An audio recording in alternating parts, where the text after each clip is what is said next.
CEO's daughter stole my $3 million idea and got me fired. Until the client called me directly. What would you do if someone stole 3 months of your life's work, erased your name from everything, got you fired, and then watched your career burn to the ground?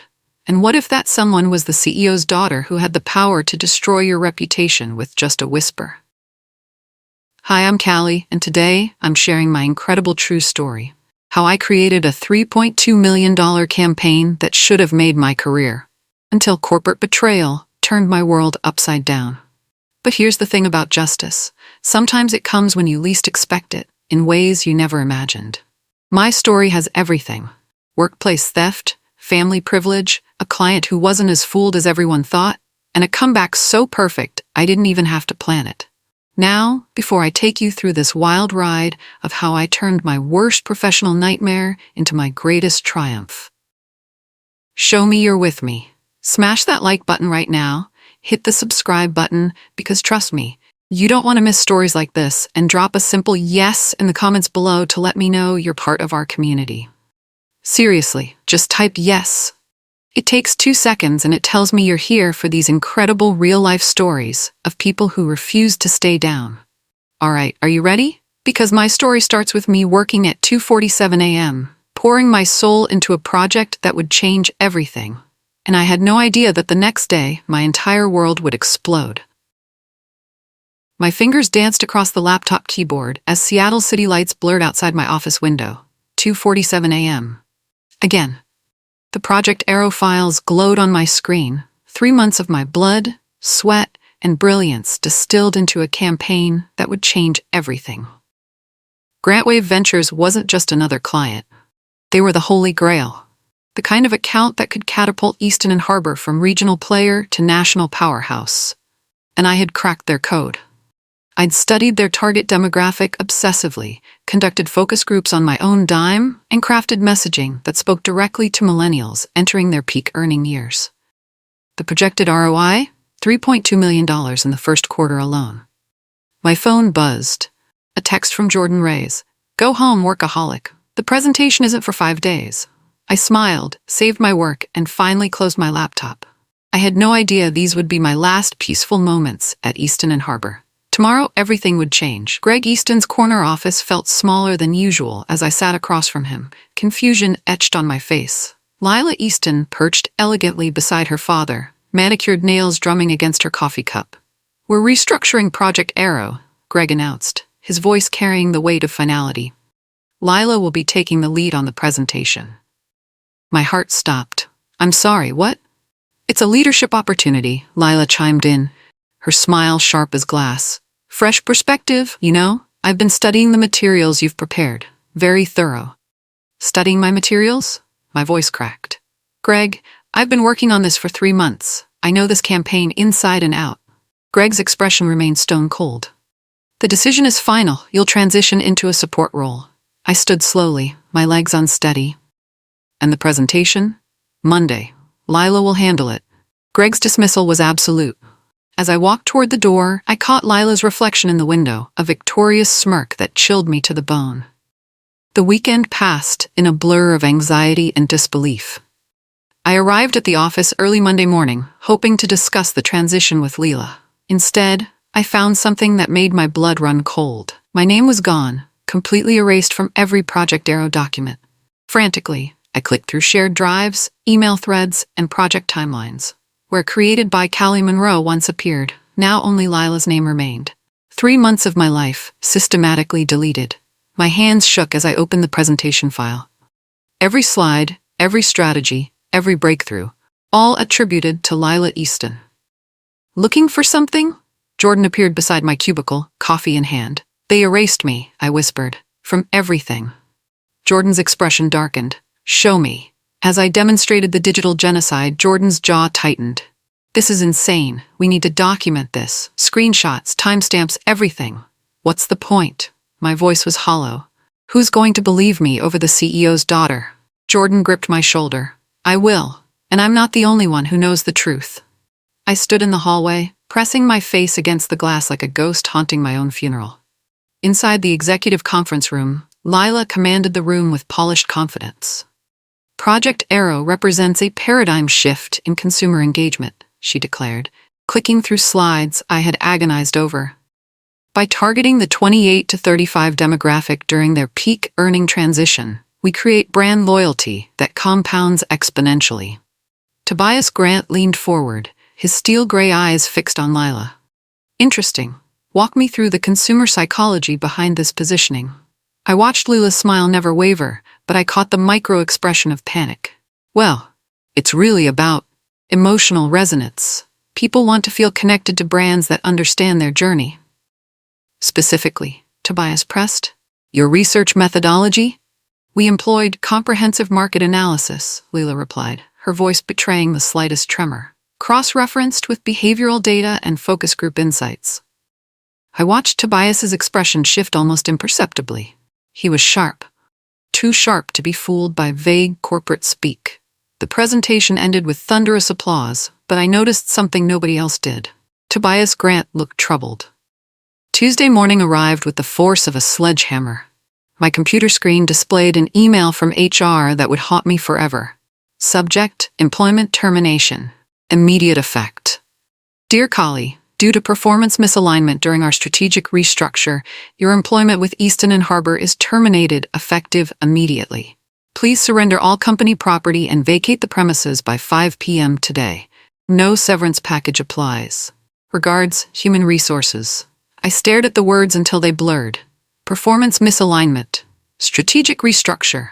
Corporate euphemisms for assassination. This is garbage, Jordan said, reading over my shoulder. Absolute garbage. It's over, I whispered. They win. No. Jordan's voice carried steel. They think they've won, but Lila just made the biggest mistake of her life. What do you mean? Jordan's smile was grim. She stole your work, but she can't steal your mind, and eventually someone's going to ask questions she can't answer. As I packed my belongings, I had no idea that Tobias Grant was already asking those questions. 2 weeks into unemployment, I discovered the full scope of my nightmare. The Seattle branding community was small, incestuous, and currently whispering about my performance issues at Easton and Harbor. I heard she was difficult to work with. I overheard a former colleague mention at a coffee shop. Not a team player. Really? I always thought she was brilliant, another replied. But you know how it is, sometimes talent isn't enough. I fled before they could spot me, but the damage was done. My reputation was being systematically destroyed, one whisper at a time. At home, I scrolled through LinkedIn, watching Lila's star rise. Posts about leading innovative campaigns and driving exceptional results filled my feed. Each one felt like another nail in my professional coffin. My phone rang. Unknown number. Callie? This is Mitchell Barnes from Creative Dynamics. We'd love to discuss a position with you. Hope flared in my chest. I'd be very interested. Actually, I'm calling to inform you that we've decided to pursue other candidates, but thank you for your interest. The line went dead.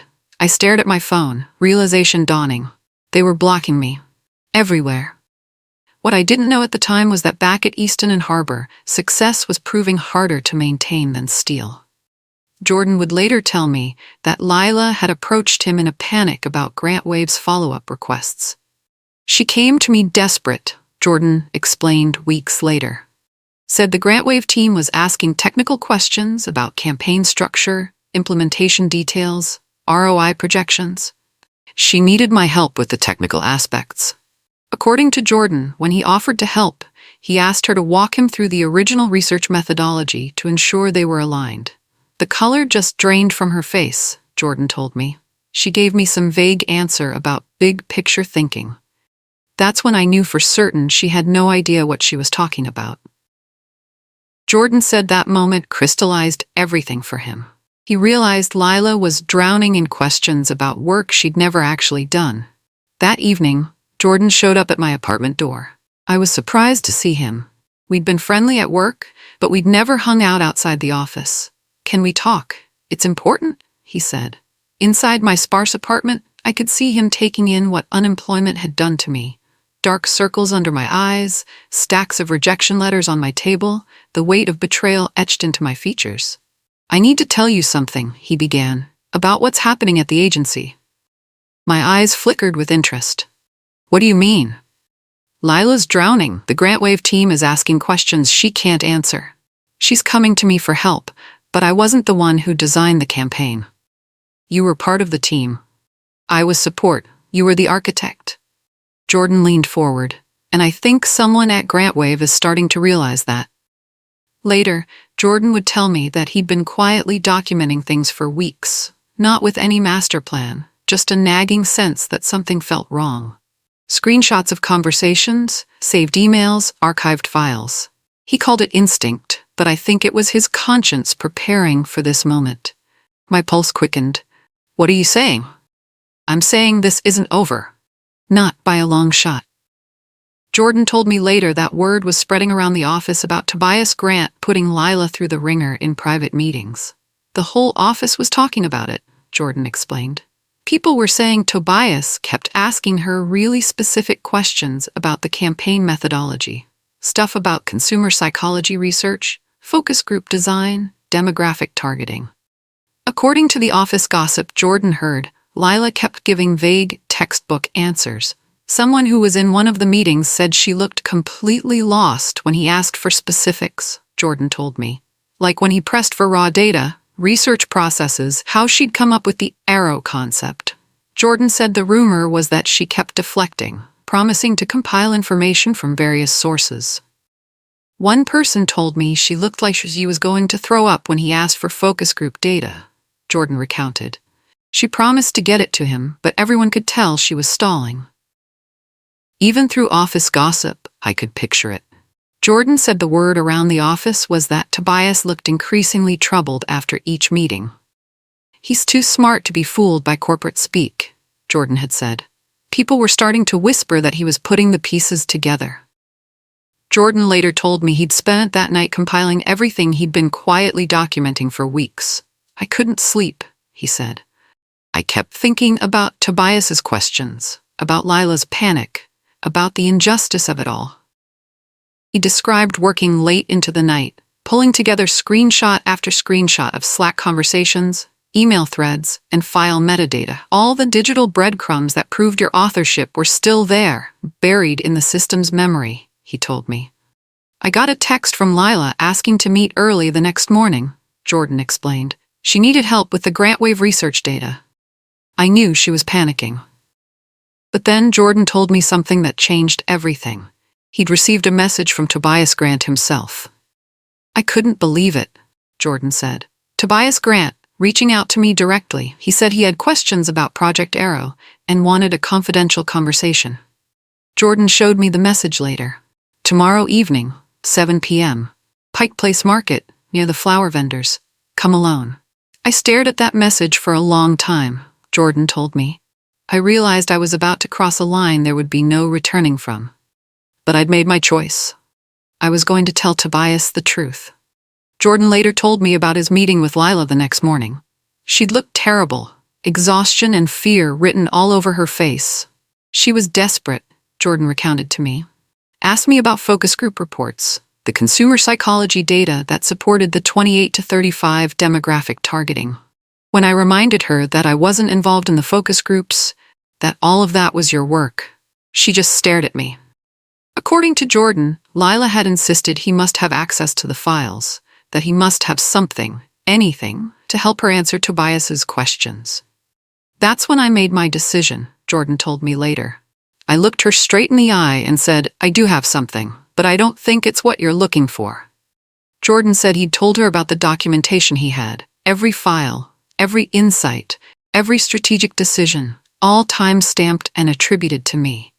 Her face went completely white, Jordan remembered when he described it to me. She tried to act like she didn't understand what I meant, but we both knew. And I told her I thought Tobias Grant was starting to understand too. That conversation, Jordan explained to me, was the moment he knew there was no going back. He was going to tell Tobias everything. Jordan told me about his meeting with Tobias Grant at Pike Place Market. He said he'd been nervous, knowing that what he was about to do would change everything. Tobias was waiting by the flower vendors, just like he'd said. Jordan recounted to me later. He looked exactly like he did in our meetings, sharp, calculating, but now there was something else. He looked troubled. According to Jordan, Tobias had gotten straight to the point. I need to ask you something, and I need you to be completely honest. Who really created Project Arrow? Jordan told me he'd tried to deflect at first, but Tobias had pressed him. He told me he'd been in the business for 20 years, that he could recognize authentic insight when he said what he saw in that presentation was brilliant, but what he was seeing in follow-up meetings was completely different. Different how? Jordan said he'd asked. Surface-level understanding, textbook responses, no depth. Like someone presenting work they didn't create, Jordan recounted Tobias saying. That's when Jordan knew he had to tell the truth, he explained to me. He pulled out his phone and showed Tobias the screenshots he'd compiled. Slack conversations with my name clearly visible, discussing campaign strategy. This is what you're looking for, Jordan had said quietly. And that moment, Jordan told me, changed everything. Jordan described to me how Tobias had reacted to the evidence. He'd stared at Jordan's phone screen, his expression growing darker with each screenshot Jordan showed him. He asked me how extensive my documentation was, Jordan told me later. I said it was comprehensive. 3 months of development, all tracked and attributed.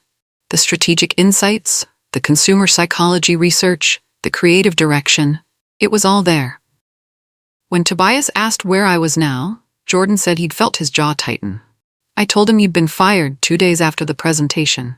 Performance misalignment, they called it. According to Jordan, Tobias had closed his eyes at that point, pieces clicking into place. The daughter, he'd said. I told him about Lila's struggles.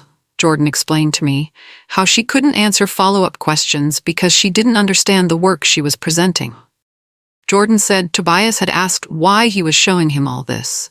I told him the truth, Jordan recounted to me, that he deserved to know who really created what he was paying for. And that watching someone steal another person's life's work and destroy their career, I couldn't stay silent anymore. Jordan said, Tobias had been quiet for a long moment before saying, I need to think about this. Can you send me these files? I'd already prepared for that, Jordan told me. I said, already done. Check your email. As they parted ways, Jordan described how Tobias had turned back and said, Jordan, thank you for having the courage to speak up. I stared at my phone, confusion and fear warring in my chest. The text had arrived from an unknown number just minutes ago. You're not crazy. Let's talk. TG. TG Tobias Grant. But how did he get my number? And what did he want? I paced my small apartment, mind racing. Was this some kind of trap?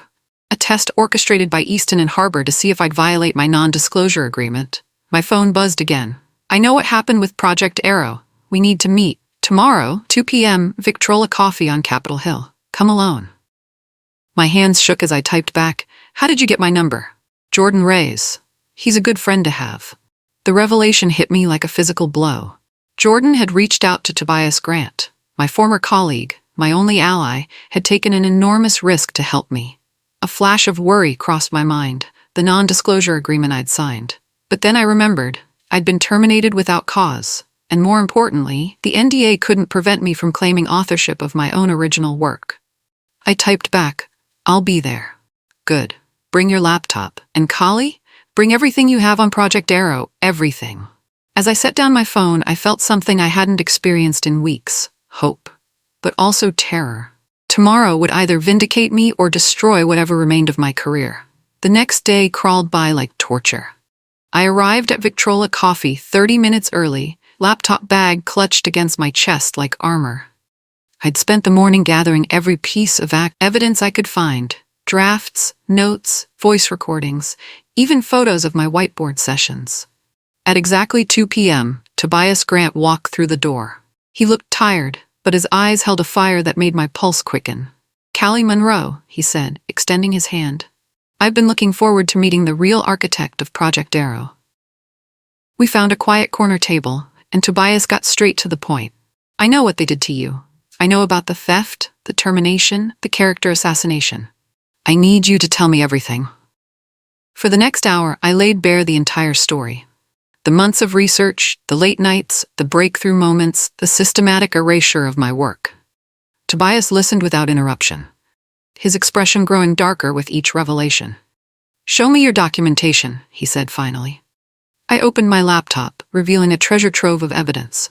Original files, timestamped emails, voice recordings of brainstorming sessions, even the napkin sketches from my eureka moments. "This is extraordinary work," Tobias said, reviewing my materials. "This is exactly what I thought I was paying for." "What happens now?" I asked. Tobias's smile was grim. "Now we remind Easton and Harbor what integrity looks like." Wednesday passed in an eerie calm. I learned later from Jordan that Lila had managed to deflect Tobias's questions about focus group data, claiming the files needed reformatting for client consumption. But according to Jordan, her confidence was visibly cracking. Jordan told me that he'd seen an email on Lila's screen when he walked past her office. "Looking forward to our follow-up meeting tomorrow. I have some additional questions about your research methodology." She looked like she was staring at that email like it was a death sentence, Jordan said. He also overheard a phone call she took from her father. Greg had called with news about a potential grant wave expansion proposal, saying Tobias wanted to discuss increasing the scope. "This could be our biggest contract ever," Greg had apparently said. Jordan said he could only hear Lila's side. "That's wonderful." But her voice, according to Jordan, sounded anything but wonderful. After she hung up, she just sat there for the longest time, Jordan told me. "I think the weight of expectations was crushing her. She'd built her success on quicksand, and the ground was starting to shift." Meanwhile, I sat in my apartment that Wednesday, waiting for a call that would change everything. Tobias had asked for my phone number, promising to contact me after his meeting with Easton and Harbor. Thursday would bring either vindication or devastation. But for the first time in weeks, I felt ready for the fight. Thursday arrived with the force of a hurricane. Jordan called me that afternoon, his voice shaking with excitement and disbelief. "You're not going to believe what just happened," he said. "I just witnessed the most brutal takedown I've ever seen in my life." "What do you mean?" "Tobias Grant just destroyed them. Completely destroyed them. In front of everyone." Jordan told me the whole story. How Tobias had walked into the conference room at 9 a.m. sharp, his demeanor calm, but his eyes blazing with purpose. Greg was beaming with pride, introducing Lila as the leader of their most innovative work, Jordan recounted. Then Tobias said he had questions about the campaign's development.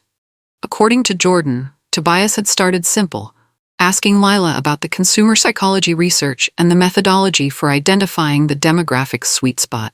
"She gave the same vague answers as always," Jordan said. But then Tobias got specific. He asked about focus group design, sample sizes, demographic breakdowns. Lila started stumbling. Jordan's voice was almost breathless as he described what happened next. She said they ran multiple iterations with approximately 50 participants per group, several groups for statistical significance. Then Tobias dropped the hammer. "What do you mean?" He said he'd been unable to find any invoices for focus group expenses in their billing records. My heart stopped. Tobias had done his homework. Jordan continued describing the scene, his voice filled with a mixture of awe and horror. "Greg's face changed completely when he realized what was happening," Jordan said. "He tried to help Lila, asking if she had the documentation. But she just kept making excuses, files being compiled, different formats, various research partners. According to Jordan, that's when Tobias went for the kill. He'd asked about voice recordings from brainstorming sessions, wanting to hear Lila's creative process behind the Arrow brand metaphor. She said they don't typically record internal sessions, Jordan told me. Then Tobias said, "Actually, I have some recordings I think you'll find interesting." My blood ran cold. He had my voice recordings? He played them right there in the conference room. Your voice, clear as day, talking about the Arrow concept. About trajectory, momentum, direction. Jordan said the room fell completely silent. Greg stared at the device, then at Lila. You could see the realization dawning on his face. Then he whispered, "That's not your voice, Lila." The rest, according to Jordan, was chaos. Lila had tried to deflect, calling it ridiculous, suggesting digital manipulation. But Tobias kept playing evidence, emails, file metadata, timestamps, everything pointing to my name. When Tobias asked who Callie Monroe was, Greg's voice was barely a whisper, Jordan recounted. He said you were a former employee who'd been terminated for performance issues. Then came the final blow. Tobias said Jordan Rise had confirmed everything and provided corroborating evidence. He looked right at me when he said it. My heart raced. What happened then? Lila just broke down completely. Jordan's description of what happened next still gives me chills. The conference room just erupted, he said. Lila stood up so fast, she knocked over her coffee cup.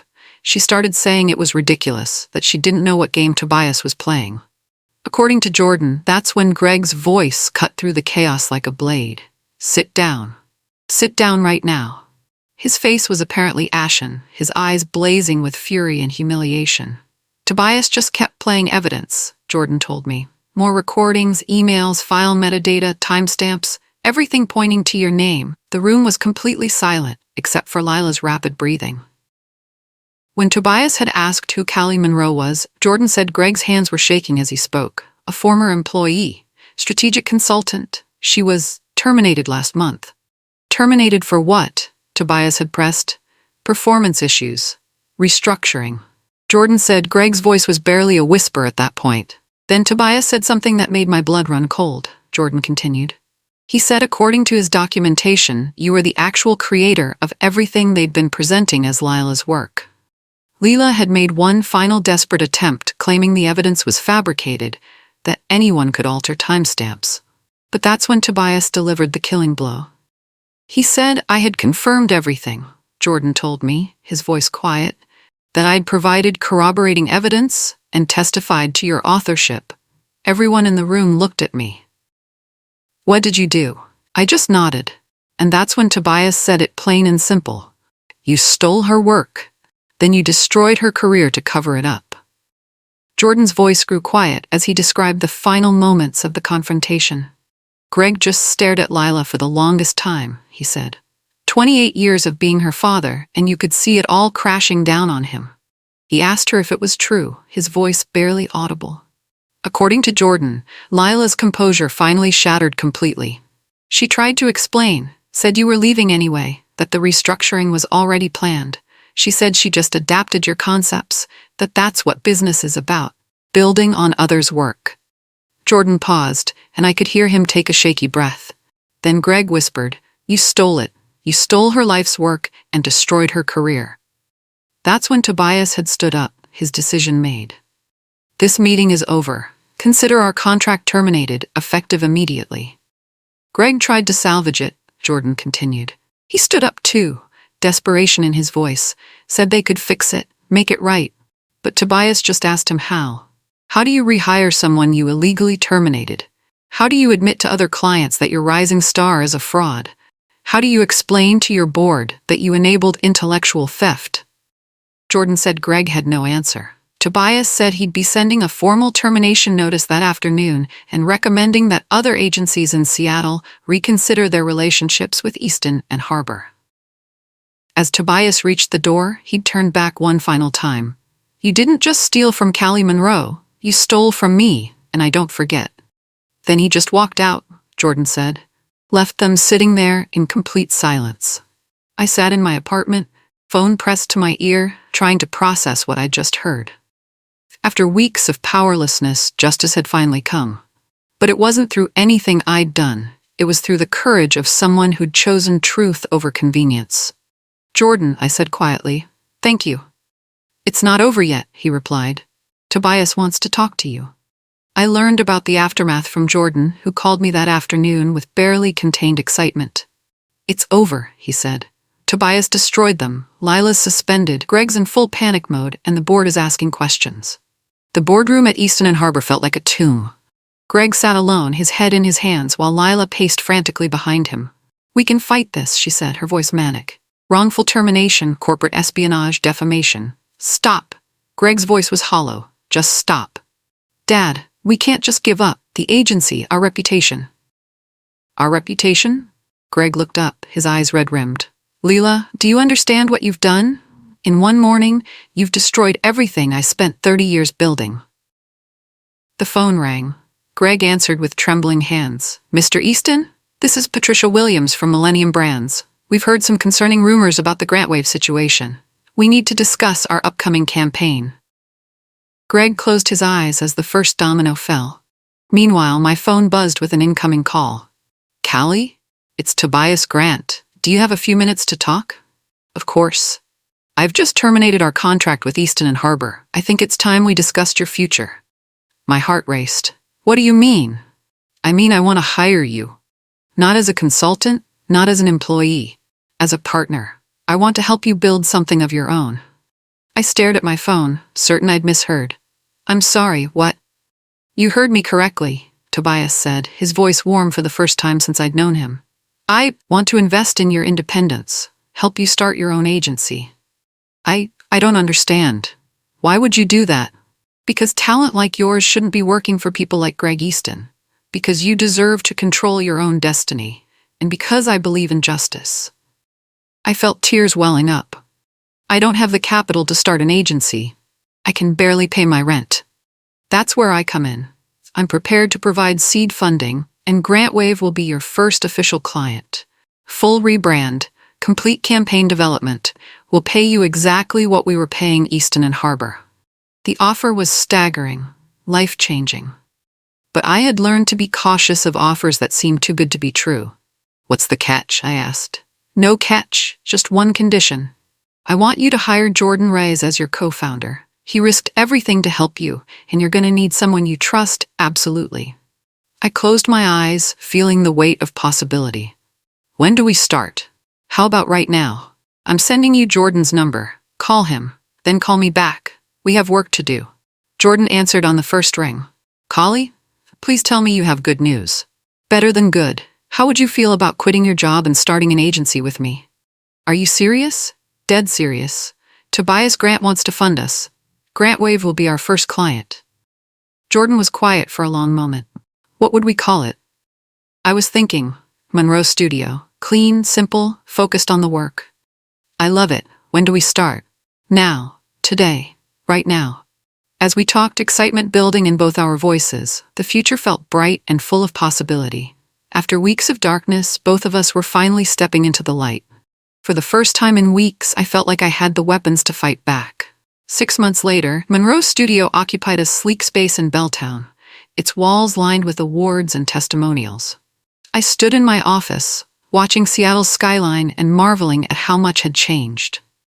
The GrantWave rebrand had been a spectacular success, generating the exact ROI I'd projected.